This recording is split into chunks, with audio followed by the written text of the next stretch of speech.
Hi, I'm Laura. And I'm Joe. And this is Crime Divers.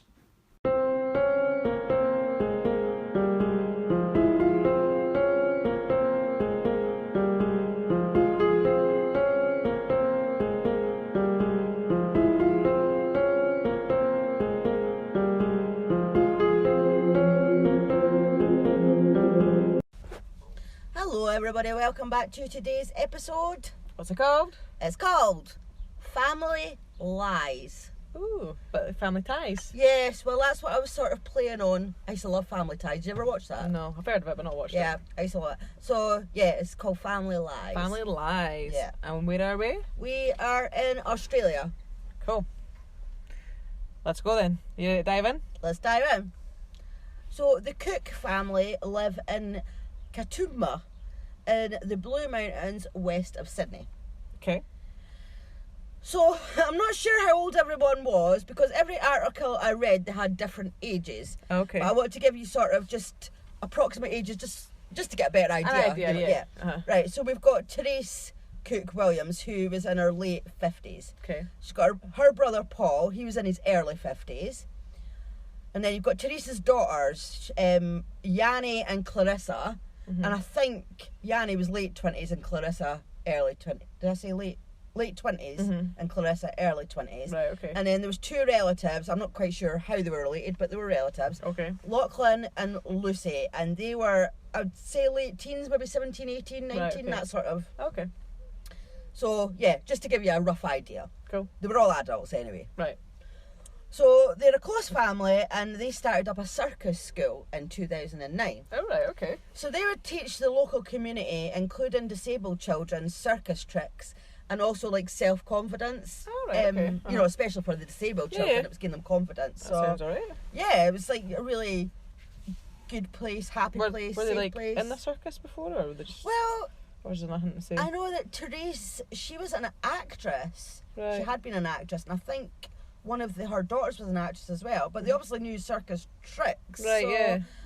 But they all, I don't know. I just know that they started up a circus school. So I'm assuming they must have been in the circus, or maybe they've been at circus school themselves to know all the tricks. Yeah. Oh, well, fair enough.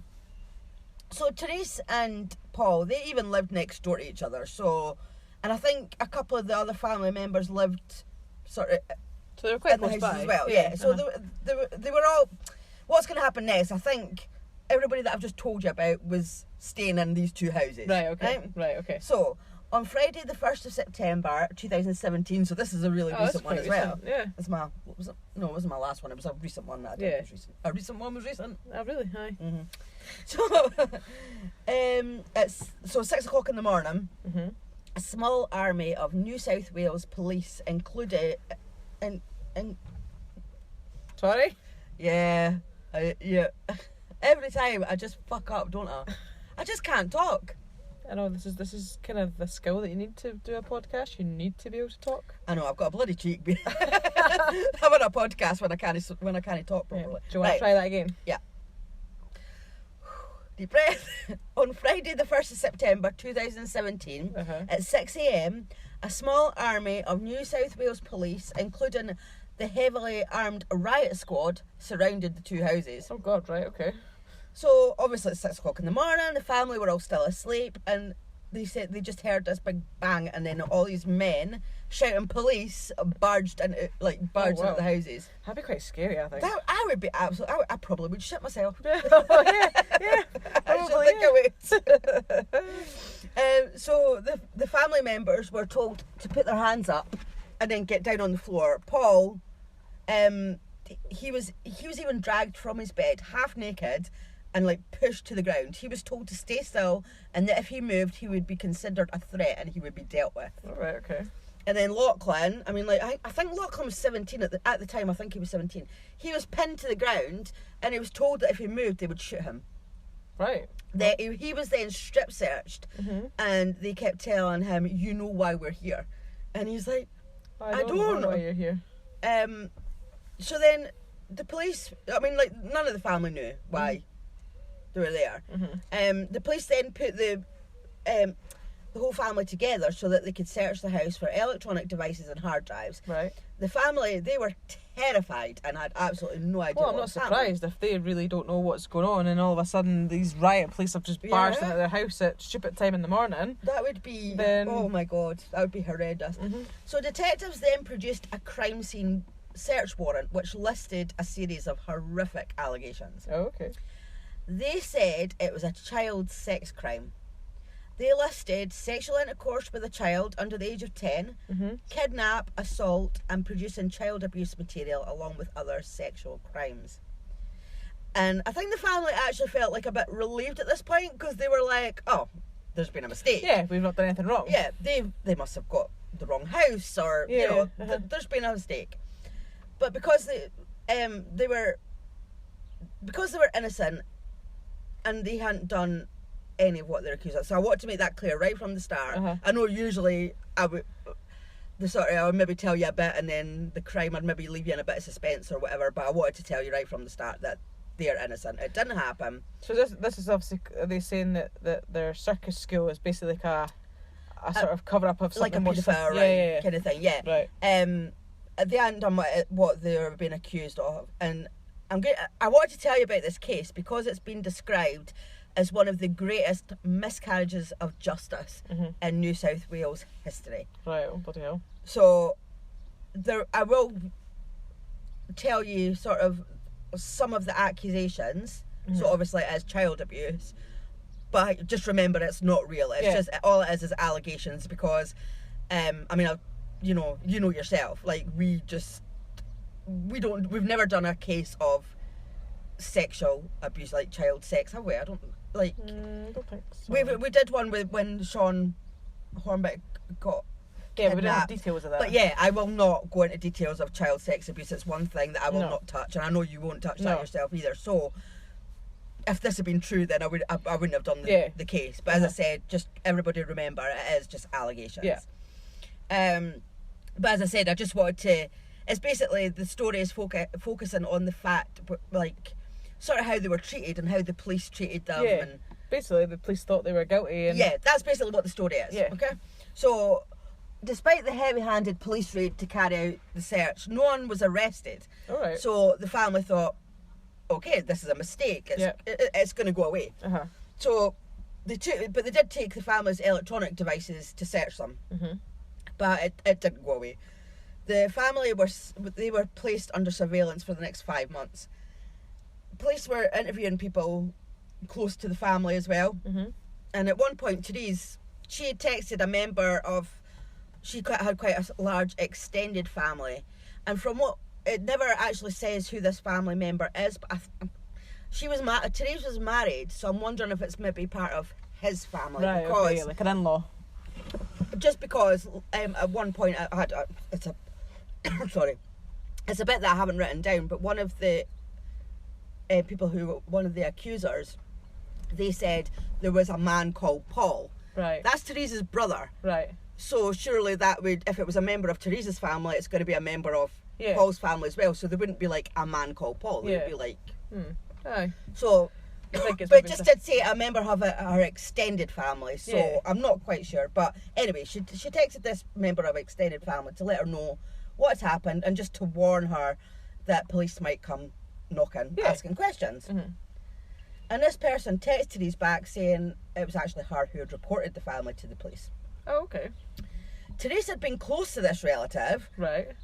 but now this relative was saying that her children, 2 little boys, I don't know how old they were, but they were under 10, they had been repeatedly sexually and physically abused when visiting Therese and her family.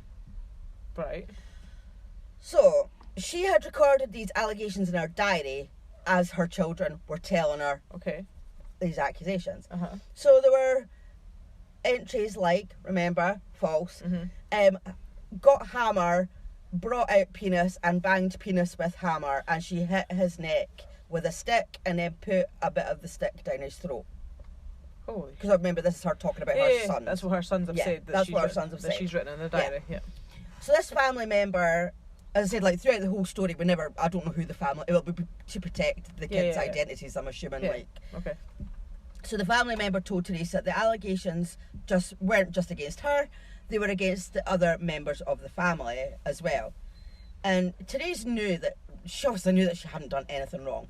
And she knew in her gut that no one else in the family had as well, but she still had to go and ask them. Of course, yeah. Can you imagine having to go and ask your daughters, your brother, you know, like, have you sexually abused a child? Yeah, exactly. That must be horrendous. So, but she knew, like, she knew nothing had happened. Yeah. But Lachlan, he was the first to be accused by one of the children of sexual assault, and Lucy was accused of kidnapping. So those are the two relatives. Like, I'm not quite sure how they're related. Yanni, that's one of Teresa's daughter, her older daughter. She was accused of assaulting the children, then forcing the children to have sex with each other. Right. And then interviewed by the police, the children made accusations against Teresa and her family that were just horrific. And a lot of the allegations were too horrific to even repeat. So I don't even know. Even if I did know, I wouldn't be repeating them. Because you don't know. But from what there may be details somewhere, but you know, as I've said it before, I don't want to know the details. No. I mean, like, well, we know it's not true anyway. We know it's not true. But even just the thought of it is horrendous. Totally. So it's not something that I would want to go. As I said, I do give a few details throughout the story, but not as much as obviously they were accused. Aye, there was more of. Yeah. There was another accusation was that I don't know who she was. I don't know if that was Teresa. It was just she carried around a rope. She liked to tie us up and prick us with a needle. And another one was Clarissa, so that's obviously one of the other daughter. Clarissa would hold us down while Yanni would hit us with sticks. So it wasn't just sexual abuse that they were accusing of, it was physical as well. I'm kind of wondering, did we get to know why all this happened then? No, there's an assumption. Right, okay. So, and there was another one, like, they would make them bleed, and then they would let the blood drip out into a bowl and make me drink it. Okay. So there was, like, sort of satanic and rituals and things like blood rituals and things like that they were accusing them of. Which, obviously, if it was true, sounds absolutely horrific, but... And it sounds like a lot for a child to make up. Yeah, exactly. And they said the worst of the abuse had been filmed by Teresa's brother Paul. Right. So this is a graphic bit, so I'm just warning you before I say it. But remember... Yeah, but it's not true. They accused Paul of filming Therese biting down on one of the boys' penis and picking him up off the ground with her teeth. Oh my God. Right, just remember, that's an accusation. And an expert described that incident as implausible, and another expert even said it was impossible. The act of doing that, I can't imagine that you would be able to do that. No. Like, basically, no matter where they're, like, picking somebody up with your mouth. Yeah, I don't think you'd have the strength. No, I don't think you'd have the strength to do No. that either. No. But the police chose to ignore that. The police just chose to ignore.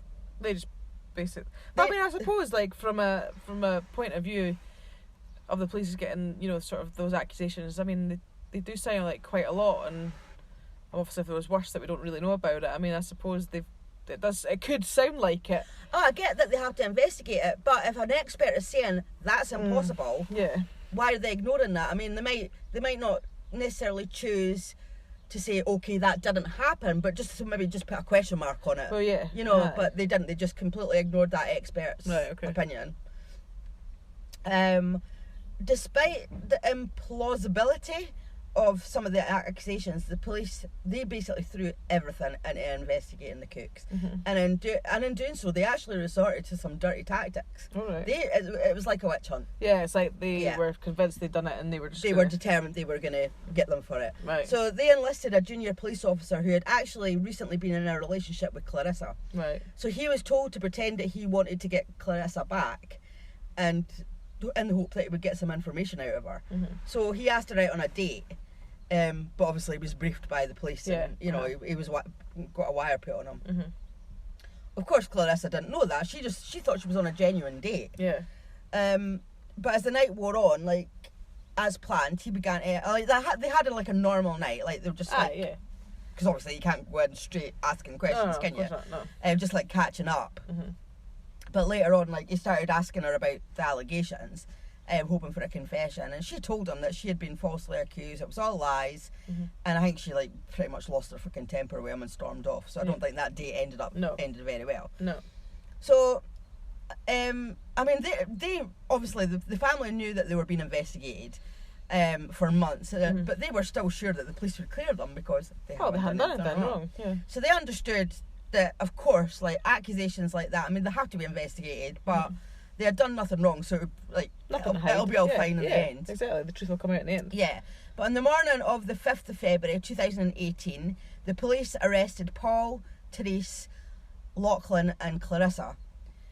Therese was just like, we're innocent, you know, she just kept saying, we're innocent, and one of the officers said, we need to believe the children.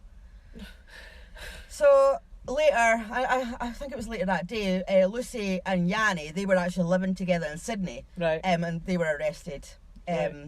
So, like, they were just like, they couldn't believe that they were even being arrested, but they just assumed they would get taken in, they would get questioned, and they would be home later that night. See, that's that police officer saying we need to believe the children. I mean, they don't know. They need to investigate it. Exactly. I mean, I know it's a very, very, very serious accusations that have been made, but that doesn't mean, you know, children can lie. Like, you know, children can lie, and I know that what they've said is very, very serious, and you know, I suppose you do want to believe them.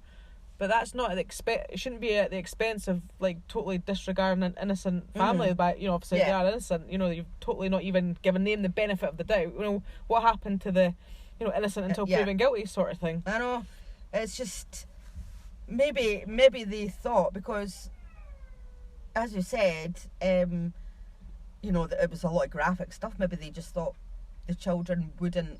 They wouldn't know about things like that to make they can't. Surely they can't lie. So they thought they'd be home later that night, but they never dreamed that this would be the first day of months behind bars. Wow. So Paul was put in a cell with Lachlan, and because obviously, you know, Paul's the older guy. You know, he's in his 50s. Lachlan's only like 17. Oh God. So he was reassuring them, you know, everything's gonna be fine. You know, we'll all be home soon. It's gonna get sorted. We all know we haven't done anything wrong. And they were. He said they were just all shell shocked. They just couldn't believe what was happening. But they were all split up and they were put into separate jails on that first day. So can you imagine? That would be even worse. You're not even with your family members. I wonder if they ever had moments where they started doubting each other. Like, well, I know I've not done it, but have you done it? You know, because I don't know. But it wouldn't be. It would be quite. What's the word? Plausible to sort of think that, because, like, I mean, I think I would be like, well, why are we getting accused of this? Has somebody done something? And I've just kind of got caught up in it because I'm part of the family. Well, exactly. Yeah. But imagine thinking like that of your family members. You don't want to think like that of your family members. I realised they've obviously all sat in the room being like, look, we really, none of us have genuinely done nothing. But over the months that followed, the family were repeatedly denied bail, which I didn't get either. I'm like, but why? If they're not a danger to anybody, they can... Surely if they've taken all, like, if they've taken all their equipment and all that, because I mean, one of the things, like, accusations had been filmed, they said, didn't they? If they've taken all their electronic equipment and haven't found anything, I mean... Well, I just think, why are you not allowed on bail? Like, there's some dangerous people that are allowed out on bail, but yet these people who could be seen as dangerous to children, but surely they could put restrictions on them. Well, I'm assuming that their circus school would have had to be suspended and not but they could have let them go home and be like, right, you're not allowed any contact with any children, you're not allowed this, you're not allowed that. But as I said, I think it was just a fucking witch hunt. Therese was told from the police that she should expect to spend 25 years to life in prison if she was convicted. Clarissa, she was placed in isolation for the first 3 weeks. She said that the lights were on 24/7, she couldn't sleep, it was freezing, and she could hear the guards talking about her. And, like, they called her names, they threatened her, they told her that she'd be raped in there and that she'd be beaten up and stuff. The story hit the papers and they were called a paedophile ring, a sex ring, a child sex ring circus, a satanic circus. There were some really horrible headlines. Paul said that he was in an empty courtyard one day, at the jail, and one of the officers said to him, "You're an animal, you belong in a cage, and that's where I'm taking you now, get in there," and then locked the door, and he was like, that's the sound I love, like the locking of the door. Like, people are just so quick to believe, aren't they? I mean, you know, like, a lot of the time, you know, maybe people obviously are guilty and all the rest of it, but you know, you have to try and give people, unless there's like some clear cut evidence, if it's just, you know, you have to investigate it fully before you can start saying things like that. I can understand why fellow inmates would be, but the actual officers, like the but then I prison think officers. some, you know, the stories you hear about, you know, officers in the prisons, that they're not, you know, I think they probably do treat some prisoners and stuff quite badly, you know, they're not. But then that's like, but they shouldn't. That's their job, to look after criminals, and no matter what they've done, they shouldn't be. I know, like some, you know, there can be like horrific cases, but they can't be. They've got to be professional. Yeah, haven't that's what I was. You know, they've got to be professional about it, regardless of what they actually truly think. And yes, they're in, you know, keep their opinions to themselves. Well, yeah, because that's it. They're the environment that they're in. They really need to, you know, just keep it in check and just be professional and do what they need to do and not have opinions on stuff like that. Well, they can have opinions, just keep them to privately themselves. though. Yeah, that's what I mean, like privately though. But for Lachlan, it was his fellow inmates who attacked him. He would be shouted at and called a rapist, and they would threaten to rape him. And he was assaulted once, but the second time he fought back, and I think he like blocked his punch, and you know, he had to stand up for himself. Yeah. So the family's lawyer, Brian Wrench, he was asked, how did this case get so far? And he said he felt that it was a pursuit at all costs. While the family were in jail, he had to struggle through the police brief of evidence, which was thousands of pages, but he said it yielded nothing. Like, there was no one piece of evidence that said his clients were guilty. Right. Not one. Right. He said the absence of evidence is evidence. Well, yeah. Yeah, you know, there's just nothing there. Well, that's it. You've got to have evidence, you know, to convict people. I mean, like, the case was based entirely on accusations made by these young children of Teresa's relative. Yeah. So the children, whose parents belonged to a religious sect, they were interviewed 27 times by police over the course of 3 years. Right. So right from the start, the allegations were difficult to believe. As the lawyer Brian, as he pointed out, the police had no physical evidence. There was no sign of injuries or DNA. Like, all they had was the words of the children, which was faltering and contradictory quite a lot. Right, okay. And I was actually thinking as well, because I was like, but if they're being physically abused, surely they would have marks. If they were getting pricked by needles, they would have marks. If they were getting, you know, surely the parent would see injuries on them. Well, yeah, if they were, you know, if you said if they were bitten and picked up by, there would be injuries. You would think, you would think. So at times, even the police doubted them. One of the children said that one of the family would bite his tongue when he was standing right next to his mum. So when the police questioned it, he went, yeah, they were quick like that. They were so quick that mum didn't even notice. He said it would happen almost every day and twice every day, he thought. He thought maybe twice a day. Right. That's a bit far-fetched, with his mum standing right next to him. Well, yeah, exactly. So during their many interviews with the police, the children also revealed details of how their mum got them to open up about the so-called abuse. One child said that his mum kept him in his bedroom until he would tell. So she would be saying, like, who hurt you, who hurt you, over and over and over. And he wasn't allowed to leave that bedroom until he told her that someone did something to him. So she was, like, coercing him, like, trying to get information out of him, which it was never explained why. Like, I don't know why. Right, okay. Weird. Another example in the mother's diary said, he says she pricked my eyelid with a needle and hanged me on a branch by my top. I know this story hasn't finished yet. They both have more to tell. So it was like she was, as I said, like trying to get stuff out of them, which was really, it was really weird. And Brian, the lawyer, he was asked, why would a child make these allegations? And he said, there were some curious features about this case which raised a lot of questions. Why is it when the children mentioned matters of blood, cutting and sacrificial aspects of it, that at the same time they were being taught this in religious studies? So they were being taught about, maybe they're in a religious sect, they were getting taught about blood and cutting and sacrificial stuff. Right, so no coincidence there, eh? So that's what I said, like, that's an assumption, you know, when you asked if there was a reason. So the sexual stuff, I don't know, unless there was stuff going on in that sect, I have no idea, but on that side of it, that's an assumption that was made. But there was no investigation into this. And Really? you You know, would investigate and that? that's so they've got Surely no you would answers. investigate all things. So the abuse described by the children would later be pronounced by a Supreme Court judge as bizarre, implausible, and in some cases physically impossible. Right, okay. Over 18 months, the children's allegations against the family grew and grew. Mm-hmm. But the thing is, with Paul, you know, Teresa's brother, Yeah. he didn't even have much contact with the children. If he can only recall being with them twice, Right, okay. and both times their parents had been there. He says one time was at Christmas, Mm-hmm. and the other time they had like a family meal. Right. So it's even more unbelievable that he's included in these accusations Well, because yeah, he doesn't even know these children. That's why I was saying I think it must be maybe part of Teresa's husband's family. I Right, think, yeah. Uh-huh. Because Well, Paul yeah. doesn't know these children. No, he doesn't know very well. So So when the police raided the houses the year before, they took hard drives, computers, their mobile phones, as the children had said that Paul had filmed them and when they were being sexually abused. Mhm. There was no evidence of any photos or videos being taken, but still the police were determined that Paul was guilty. There was a video of the children, right? Happily, I actually saw this video. The children are playing in the park with Therese and Yanni, Mhm. and police decided that this was evidence of child abuse. Right. Right? It had been a public holiday, and Therese and Yanni were babysitting Mhm. the children, Mhm. and they basically just had a fun day, like playing at the park. And Yanni had filmed them on her phone. She'd been just like you do, you take the kids to the park, you film them. Mhm. But the police used these videos to claim that on this day, Yanni had forced the children to perform sex acts on each other, despite the fact that there was no images that captured that accusation.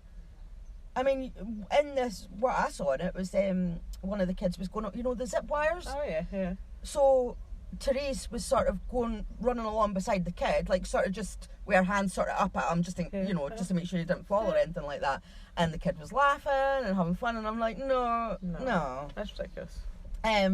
So it wasn't until the family was charged and in jail that the mother of the children decided to tell the police that one of her children had actually admitted to her that he had been lying all along.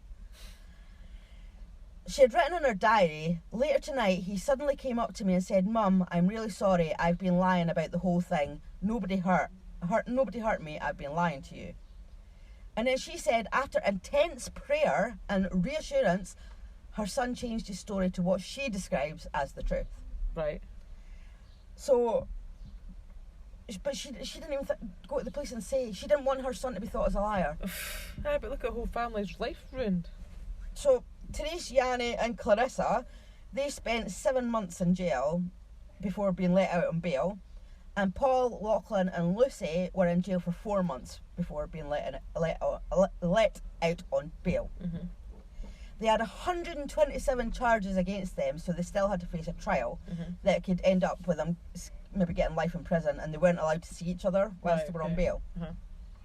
So in June 2019, their lawyer applied to have the charges thrown out. It actually took 8 months for the request to be considered, Right. but eventually the whole family was cleared of any Thank wrongdoing. God for that. So on the 14th of February 2020, so this was only last year, the prosecutors admitted there was no case against the Cooks and finally withdrew all 121 charges against them. Thank God for that. Unbelievable. That's bad. But there's no, as I said, there's no reason, there doesn't seem to be a reason why the kids did it. And I mean, there was no evidence, so I'm like, right, okay, yeah, they were innocent, but where did the children get that from? Well, yeah, why would they say that? Why would they do that? I get, as I said, like, I get the satanical stuff and that if they've been learning about it, but the sexual stuff, Yeah. it does make you wonder if they have seen it elsewhere, or I know, but I mean, but why blame family? Well, yeah, exactly. Like, that's a... but I don't think, I think they were lying, but my question is, why and how? Like, how would you know about that stuff? Yeah, I don't get that at all. But I mean, that, and to me, I'm like, but that's a family. I mean, can you imagine if that was true, saying to your brother, do you want to, like, it's unbelievable that all these members of this one family would all have the same, what's the word? That they would want to commit sexual abuse. That's a bit... No. I mean, you have sex rings and stuff like that, but these people are all strangers who have an interest in the same thing. Yeah, exactly. Not so much a family. Like, your brother, your 2 children, Yeah. your other 2 relatives, And you're all it's- going to be like, oh, let's go and abuse some children. No, Yeah, that's... it's very, well, unbelievable. Yeah, it's very unbelievable, and it's... I know, it's a shame. It isn't.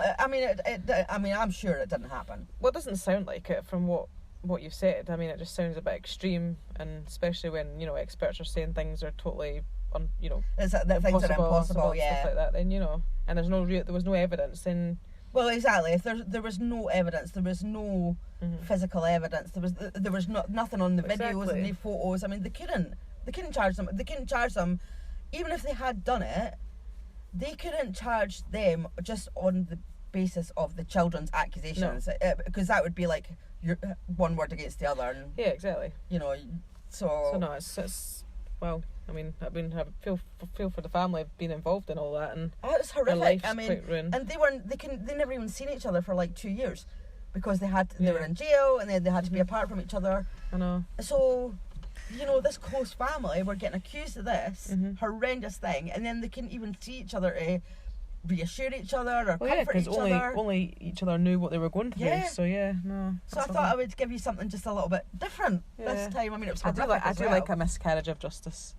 No, I don't like. You don't like a miscarriage. I always say that the wrong way. I mean, I don't like it because it's never should happen. It's but it's an interesting. interesting story. It really is, and I'm just so glad that they got cleared, Oh, totally. Yeah. I mean, because that's a but horrendous then there's still thing. so many people in this world that do get, Mm. you know, found guilty on crimes that they haven't committed, and then you hear about years later that they were I know. acquitted of it because they were wrong and stuff. So But yeah, I just thought I'd give you something a bit different. There was no murder, no, sexual abuse, which we don't really touch on, but wasn't real anyway. no, well, exactly. So, yeah, on this podcast, there's going to be very little We don't sexual like- abuse. There might be the odd bit and pieces, but there'll be no graphic details, and especially not on children. No, like, no, just- I can't do it. No, can't do it. I mean, like, it's quite weird the way we're quite happy to talk about murder and Yeah, I know, but not when it comes to the No. kids. It's. It's I mean, I know. just I mean, sexual we stuff. have talking about kids' murders, obviously. yeah, I but- know, but I don't know. Just even sexual abuse to anybody, it's just no. It's not good. No, well, Well, obviously, murder. none of it's good. I think people will know what we mean. Yeah, So people have their what they Limits. can do and their limits. yeah, and- totally. yeah, That's just like a no for us. yeah. That's our no. Yeah, totally. But thank you for listening, everybody. Yes, and if you'd like to follow us on social media, we are on Instagram and Twitter. Oh, are we doing it the wrong way round? Well, go for it. Oh, okay. Crime_divers_pod. Okay, then, ciao. We have a Facebook group, Crime, right. Oh, yeah. Facebook TikTok, and YouTube. are all just Crime Divers podcast. Yes, See, that's easier. that's easier. You can do your and Patreon. Patreon, my Patreon, is it? You're the expert on that. I'm no expert. Anyway, if you want to join our Patreon, if you join by the end of June, you will get August for free. And if you like us, Please. Then please don't forget to subscribe, rate, review. Bye.